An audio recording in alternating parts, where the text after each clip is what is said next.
अस्सलाम वालेकुम क्लास। आज हम करेंगे जी problem number 1 chapter number 1 plasma physics के, जो कि हमने एफ़ चैन की बुक से कर रहे हैं। और उसका जो प्रॉब्लम नंबर 1 है वो आज हम डिस्कस करेंगे, जो कि हमारे पास है जी। Compute the density in unit of meter per metre cube of an ideal gas under the following condition. हमने डेंसिटी को फाइंड आउट करना है, ठीक है, और हमने पर मीटर क्यूब में उसको फाइंड आउट करना है। और ये हमारे पास दो कंडीशंस हैं जो उन्होंने दी हैं। पहली कंडीशन के ये है, फर्स्ट पार्ट जो है ए पार्ट, वो ये है जी, at 0 degree centigrade and 760 torr pressure. तो वन टॉर्च जो होता है वो हमारे पास वन जो है वो वन टॉर्च जो है वो हमारे पास इसके इक्वल है, ठीक है, एट 0 डिग्री सेंटीग्रेड। अब आप देखें कि अगर हमारे पास जो 0 डिग्री सेंटीग्रेड है वो एक्चुअली हमारे पास स्टैंडर्ड टेम्परेचर प्रेशर होता है, ठीक है जी, किसी भी आइडियल गैस का, तो जिसको हम कहते हैं ये हमारे पास लॉस्मिथ नंबर है, ठीक है। और हमने बी पार्ट में ये फाइंड आउट करना तो हमने डेंसिटी को फाइंड आउट है, लेकिन उन्होंने कंडीशंस दे दी हैं कि पहले तो आपने स्टैंडर्ड टेम्परेचर प्रेशर लेके 0 डिग्री सेंटीग्रेड पे, और आपने ये 760 टॉप प्रेशर लेना है, और आपने लॉस्मिथ नंबर जो है वो that is called the Loschmidt number, और आपने उससे डेंसिटी फाइंड आउट करनी है। और फिर उन्होंने कहा है कि जो बी पार्ट है उसमें उन्होंने कहा है ये vacuum in a vacuum of 10 की raise to power -3 torr at room pressure. आपके पास रूम का जो टेम्परेचर है 20 डिग्री सेंटीग्रेड, इस पे भी आपने डेंसिटी फाइंड आउट करनी है और इस पे भी आपने डेंसिटी फाइंड आउट करनी है। सबसे पहले हम आ जाते हैं जी डाटा पे, जिस पे हम कहते हैं जी density of an ideal gas हमने फाइंड आउट करनी है। हमने इन दोनों कंडीशंस को यूज़ करके दो पार्ट्स में अलग-अलग कंडीशंस यूज़ करके हमने density of an ideal gas find out करनी है। हाँ जी जी, तो हमारे पास जो ए पार्ट है उसमें उन्होंने कहा है जी द स्टैंडर्ड टेम्परेचर प्रेशर, मतलब स्टैंडर्ड जो टेम्परेचर है वो है जी 0 डिग्री सेंटीग्रेड, और जबकि हमारे पास जो प्रेशर है वो है 1 atm, जो कि 760 टॉर है, मतलब 1 एटमॉस्फेरिक प्रेशर है जो कि हमारे पास 760 टॉर है। हम कहते हैं कि हमारे पास एक मोल आइडियल गैस के एक मोल के अंदर हमारे पास जो मॉलिक्यूल्स होते हैं वो 6.022 मल्टीप्लाई बाई 10 की पावर 23 मॉलिक्यूल होते हैं, जिसे एवोगेड्रो नंबर भी कहा जाता है। Volume occupied by one mole of an ideal gas 22.4 litres है। और ये आपका जनरल नॉलेज का क्वेश्चन भी है कि अगर आपके पास जो एवोगेड्रो नंबर है, मतलब जो एक मोल के जो आइडियल गैस है, ठीक है, जो हमारे पास एक मोल की जो आइडियल गैस होती है वो कितना वॉल्यूम ऑक्यूपाई करती है, वो 22.4 लीटर का ऑक्यूपाई करती है वॉल्यूम। तो 1 लीटर जो है वो हमारे पास आता है 1 × 10 की रेज़ टू पावर -3 पर मीटर क्यूब में, ठीक है, सॉरी मीटर क्यूब में। तो हम कहते हैं volume occupied by 1 mole of an ideal gas. तो अगर हमने एक मोल की आइडियल गैस का वॉल्यूम देखना है तो हम इस क्वांटिटी को इसके साथ मल्टीप्लाई कर देंगे, तो हमारे पास एक मोल का आ जाएगा वॉल्यूम, ठीक है। तो हम कहते हैं 22.4 लीटर्स, ठीक है। अगर हमारे पास जो 22.4 लीटर्स हैं वॉल्यूम, क्योंकि 1 लीटर में हमारे पास 1 × 10 की पावर -3 मीटर क्यूब है, तो अगर हमने पूरा वॉल्यूम निकालना है, मतलब आइडियल गैस का, जिसमें 1 mole of an ideal gas का अगर हमने पूरा वॉल्यूम देखना है तो हम इसको इसके साथ मल्टीप्लाई कर देंगे, तो हमारे पास जो है मीटर क्यूब में आ जाएगी क्वांटिटी। पहले लीटर्स में थी, अब मीटर क्यूब में आ जाएगी। फिर हम कहते हैं density of an ideal gas का जो फार्मूला होता है N = NA/V।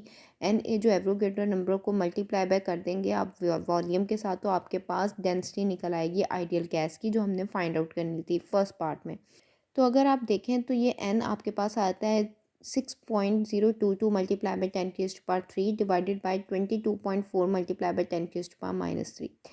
तो एन की वैल्यू आपके पास आती है, जब आप इनको डिवाइड करते हैं, 2.69 मल्टीप्लाई बाई 10 की रेज़ टू पावर 25 पर मीटर क्यूब। अब आपने पर मीटर क्यूब में निकाल दी अपनी, लेकिन अब अगर आपने इसको सेंटीमीटर पर सेंटीमीटर क्यूब में करना है तो आपके पास ऑब्वियसली वो आप देख लेंगे कि 10 की रेज़ टू पावर 19 आता है। N = 2.69 मल्टीप्लाई बाई 10 की रेज़ टू पावर 19 पर centimetre cube. This is actually the density of an ideal gas at standard temperature, मतलब 0 डिग्री सेंटीग्रेड पे और 760 टॉर पे। अगर अभी तो आपने जस्ट 0 डिग्री सेंटीग्रेड को यूज़ किया, और मतलब आई स्टैंडर्ड टेम्परेचर को यूज़ करते हुए आपने डेंसिटी को फाइंड आउट कर लिया है, जो कि पार्ट ए में उन्होंने पूछा था। अब आपके पास आ जाता है, ये उन्होंने आगे लिखा भी है, the number of molecules per unit volume, के अगर जो हम कहते हैं ना, ये एन जो है नंबर ऑफ़ मॉलिक्यूल्स, असल में हमारे पास यही है ना एवोगेड्रो नंबर, जो वो number of molecules per unit volume, एक वॉल्यूम में जो आता है वो डेंसिटी है, और इसी को असल में लॉस्मिथ नंबर कहा जाता है। अच्छा जी, अब हम बी पार्ट की तरफ आते हैं, जो कि हमसे बी पार्ट के बारे में ये पूछा गया था कि हमने निकालना है जी बी पार्ट में। अगर आप बी पार्ट को देखें तो बी पार्ट में उन्होंने ये कहा था कि in a vacuum of 10⁻³ torr at room temperature 20 degree centigrade. ठीक है, तो अब उन्होंने कहा है कि डेंसिटी आपने फाइंड आउट करनी है, और वो वैक्यूम का जो प्रेशर है वो 10⁻³ टॉर हो, और रूम टेम्परेचर जो है वो 20 डिग्री सेंटीग्रेड हो, और आपने डेंसिटी को, आइडियल गैस की डेंसिटी को फाइंड आउट करना है। तो उसके लिए आप सबसे पहले जो है वो आइडियल गैस का जो इक्वेशन है, आइडियल गैस की इक्वेशन वो लिखते हैं जी, PV = NRT। अब जिसमें n जो है वो नंबर ऑफ़ मोल्स हैं, आपको पता ही है हमारे पास नंबर ऑफ़ मोल्स हैं। ठीक है, तो हम नंबर ऑफ़ मोल्स को हमेशा कैलकुलेट करते हैं number of molecules over Avogadro number. मतलब एक आइडियल गैस में जितने नंबर ऑफ़ मॉलिक्यूल्स होते हैं उसके साथ हम डिवाइड कर देते हैं। n जो है हमारे पास, जो अगर हमने आइडियल गैस की मतलब n नंबर ऑफ़ मोल्स निकालने हैं तो हम क्या करते हैं, number of molecules divided by Avogadro जो नंबर हैं उनके साथ डिवाइड कर देते हैं। तो अगर आपको for example number of molecules निकालने हो तो आप क्या करेंगे, आप नंबर ऑफ़ मोल्स को मल्टीप्लाई करेंगे एवोगेड्रो नंबर के साथ, तो आपके पास नंबर ऑफ़ मॉलिक्यूल्स निकल आएंगे। तो यहाँ पे खैर हमने नंबर ऑफ़ मोल्स निकालने थे, तो नंबर ऑफ़ मोल्स आपके पास इक्वल होते हैं number of molecule divide by Avogadro number के। फिर आप कहते हैं जी कि पीवी, अगर हम इसके अंदर इसको एन की जगह जो है वो ये वैल्यू को पुट कर दें तो हम कहते हैं PV = N/NA/RT। आर आपको जैसे कि पता है आइडियल गैस कांस्टेंट है, तो हम कहते हैं कि आइडियल गैस कांस्टेंट और जो एवोगेड्रो नंबर हैं जो कि सेम है, कांस्टेंट है, हम उनको कहते हैं ये कांस्टेंट है दोनों, और इनको हम बोल्ट्जमैन कांस्टेंट कहते हैं R/NA को, जो कि आपको पता है के से डिनोट किया जाता है, और इसकी वैल्यू होती है 1.38 मल्टीप्लाई बाई 10⁻³ जूल पर केल्विन। ठीक है, अब ये आपके पास PV = N/NA/RT आ गया। अब हम ये बात कहते हैं कि हमारे पास जो PV है, अब N/NA था और RT था, तो हम कहते हैं कि हमारे पास R/NA, चूँकि R/NA जो है वो आपके पास इक्वल है K के, तो हमने यहाँ पे लिख दिया PV = NKT। अब P = N/V और KT आपके पास आ गया। अब आपके पास N/V, आपको पता है कि हमारे पास जो N है, ये जो आपके नंबर ऑफ़ मोल्स है या जो डेंसिटी है आपके पास, वो होती है इक्वल N/V के। ठीक है, तो हमने यहाँ पे कहा where N is the density of an ideal gas, जो कि आपके पास देखें ना, अब आपके पास अगर आप देखें तो यहाँ पे N जो है वो अगर आपने यहाँ से निकालना हो, मतलब ये आपके पास V जो था वो इसके साथ नीचे डिवाइड में आ गया ना, तो आपके पास KT आ गया, मतलब P = N/V KT। अब N/V आपके पास एक्चुअली डेंसिटी है, जो कि आइडियल गैस की डेंसिटी है।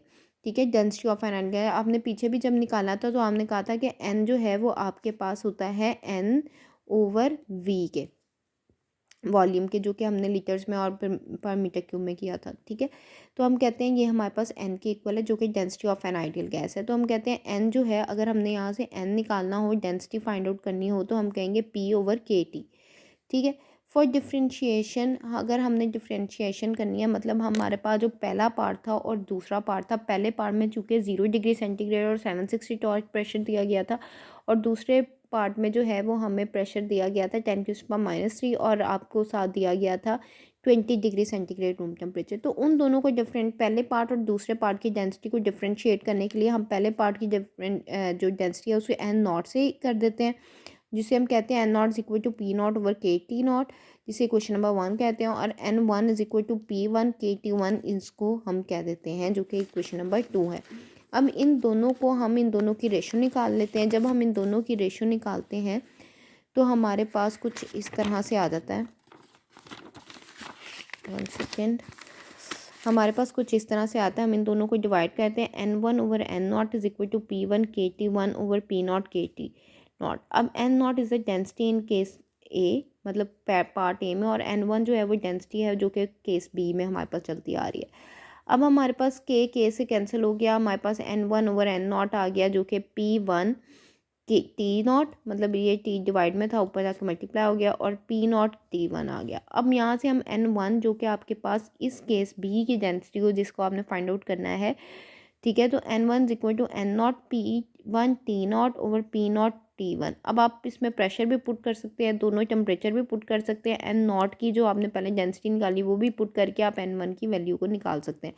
जैसे कि आपको पता है कि बी जो पार्ट था वो हमारे पास क्या था, in a vacuum of 10⁻³ torr at room temperature of 20 degree and find the density of an ideal gas. अब आप इसकी आराम से डेंसिटी को फाइंड आउट कर सकते हैं।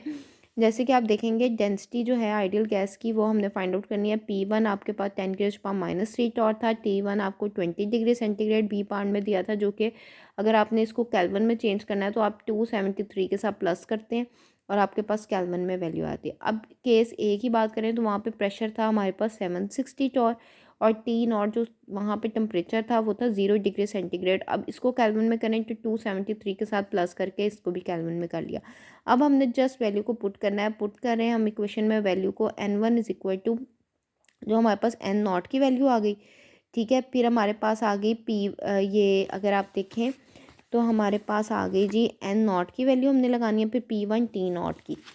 तो आपके पास आ गई जी P1 10⁻³ ठीक है, और आपके पास T0 273 डिवाइडेड बाय 760 मतलब P0 और T1 हमारे पास ये आ गई, ठीक है। और हमारे पास जब हम इसको कर दें तो हमारे पास पर मीटर क्यूब में वैल्यू आती है, डेंसिटी आती है केस 2 की N1 is equal to 3.30 multiply by 10⁻19 per metre cube. This is actually the density of an ideal gas at pressure at 20 degree centigrade temperature and pressure that is 10⁻³ torr.